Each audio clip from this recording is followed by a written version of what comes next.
Because no matter how much money you got, no matter how famous you are, no matter how many people admire you, at the end of the day, being a black man in America is very frightening, and it lets us know that we got so much further to go to be equal in this country.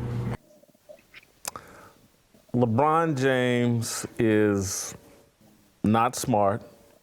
He's a basketball player. He's reveling in pretending to be a victim. He hasn't been a victim at any point in his lifetime. But LeBron, like a lot of black people, think that you can't be black unless you're a victim. And so he likes to play the role of victim and talk about, oh, how hard it is in America for LeBron James and for black folks. Give me a break. So David reached out to me over Instagram and complained about that video. But before I get to David's complaint, another NFL player who I'm not going to name, longtime NFL player, I think played a dozen years in the NFL, earned $50, $60 million in the NFL, is in his team's Hall of Fame.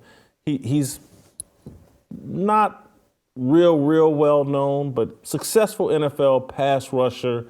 He reached out to me over Instagram as well, complaining about this video. And so I want to read what he said to me, this nameless NFL player, quite different from David's complaint, but it speaks to an issue I want to go into some depth with. So here's the unnamed NFL player. You know what LeBron is talking about on a level of being wealthy, a wealthy black man, or you probably don't because you're not wealthy as him. You talk in the tongue of a jealous, wanting attention, and willing to bring down your own people to rise. You will never be accepted by them.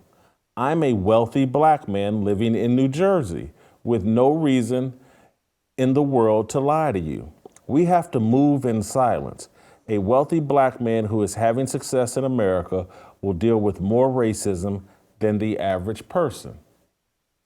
That's what this young man who's similar in age, I'm sure David knows him. I'm not going to tell him who it is, but I'm sure David knows him. He's New Jersey area, and I think David grew up in the New Jersey area. So I wrote him back saying, I appreciate the note. Congrats on your football success. I was just a mediocre mid-major player. I found success in another field, journalism. I know what success looks like and feels like in my chosen profession. I know the obstacles faced by people who challenge the establishment in a real way. Athletes pose no threat to the establishment. They're lavish with money and privilege for the physical gifts, and they're often fooled into believing they've acquired some special level of worldly insight because of the money they've earned playing a game. They brag about their financial wealth and assume others are impressed by it. I'm not. I know the limitations of financial wealth because I have it and I study the Bible. I'm not jealous of you or LeBron.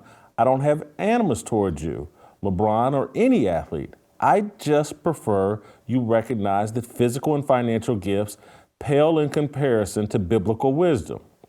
Brother, I respect you reaching out and engaging. I close saying this respectfully. You simply do not know what you do not know, and your physical gifts have provided you so much privilege, you're likely uninterested in discovering what you don't know. He responded back, just know I have full respect for you. Coming from, I'm not going to say the state because I don't want anybody putting together clues to put this all together, but coming from such and such state, that was a very racist place, although it's probably on screen. That was a very racist place and work for everything I had. I seen my mother go through having nothing to working for everything we have. I know that as blacks, we almost have every privilege as whites.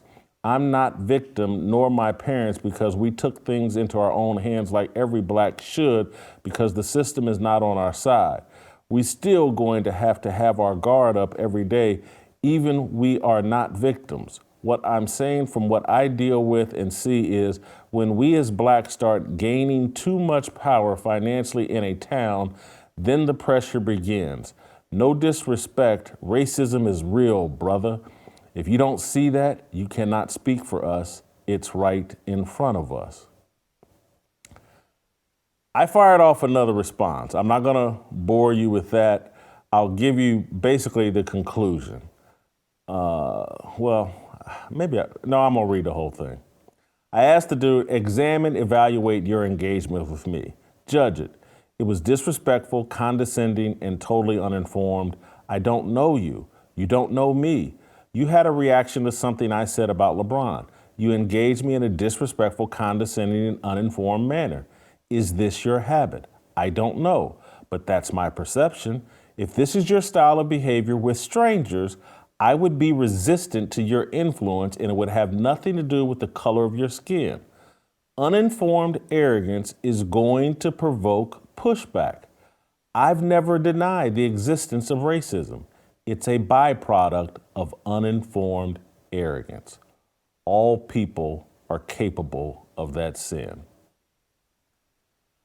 He had a short rebuttal, and we'll end it there. You're not helping giving the others a bad outlook on minorities.